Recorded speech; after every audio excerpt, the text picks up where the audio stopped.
ओम श्री गणेशाय नमः। इंदिरा एकादशी की व्रत कथा को पढ़ने व सुनने से मनुष्य सब प्रकार के भोगों को भोग कर वैकुंठ धाम को प्राप्त होता है। कथा इस प्रकार है। धर्मराज युधिष्ठिर कहने लगे कि हे भगवान, मैंने भाद्रपद शुक्ल पक्ष की एकादशी का सविस्तार वर्णन सुना। अब आप कृपा करके मुझे अश्विन मास के कृष्ण पक्ष की एकादशी के विषय में बतलाइए। इस एकादशी का क्या नाम है तथा इस व्रत का क्या विधान है।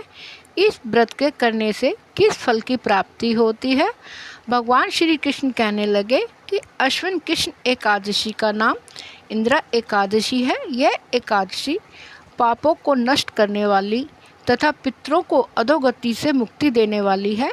इस एकादशी से संबंधित जो कथा प्रचलित है उसे मैं तुम्हें सुनाता हूँ, श्रद्धापूर्वक श्रवण करो।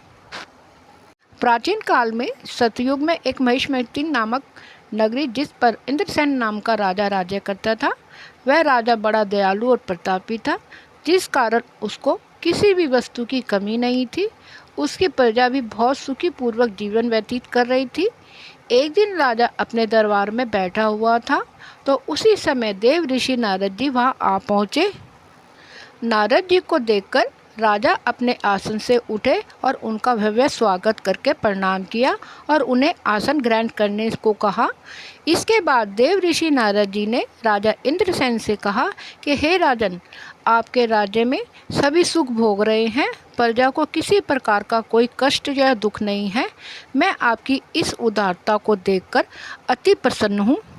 आपके पिता ने कहा है कि हे देव ऋषि, आप मेरे पुत्र इंद्रसेन, जो इस पृथ्वी पर महिष्मती नामक नगरी का राजा है, उसके पास जाना और कहना कि मैंने पूर्व जन्म में कुछ बुरे कर्म किए हैं, जिससे मुझे यह यमलोक मिला है। यदि मेरा पुत्र मेरे लिए अश्विन मास के कृष्ण पक्ष में आने वाली इंदिरा एकादशी का व्रत पूरे विधि विधान व श्रद्धा पूर्वक करेगा तो मुझे इस लोक से मुक्ति मिल जाएगी, जिसके बाद मैं स्वर्ग लोक में वास करूंगा। यह सुनकर राजा ने देव ऋषि नारद जी से पूछा कि कृपा करके आप मुझे इंदिरा एकादशी व्रत का विधान बताएं, जिससे मेरे पिताजी को स्वर्गलोक की प्राप्ति हो। नारद जी ने कहा कि इस व्रत के लिए तुम दशमी के दिन प्रातः जल्दी उठकर स्नान से मुक्त होकर किसी नदी पर अपने पितरों के नाम का श्राद्ध करें और रात्रि को पृथ्वी पर शयन करें। जिसके बाद एकादशी वाले दिन प्रातःकाल जल्दी उठकर सूर्य भगवान को पानी चढ़ाने वाले एक लोटे में जल, पुष्प आदि डालकर भगवान विष्णु जी को चढ़ाएं और धूप दीप जलाकर व्रत का संकल्प लें। मैं आज पूरे दिन व्रत को निराहार करूंगा और सभी भोगों का त्याग करूंगा। इंदिरा एकादशी व्रत की सभी विधि बताकर नारद जी वहाँ से चले गए और कुछ दिनों के बाद इंदिरा एकादशी आई।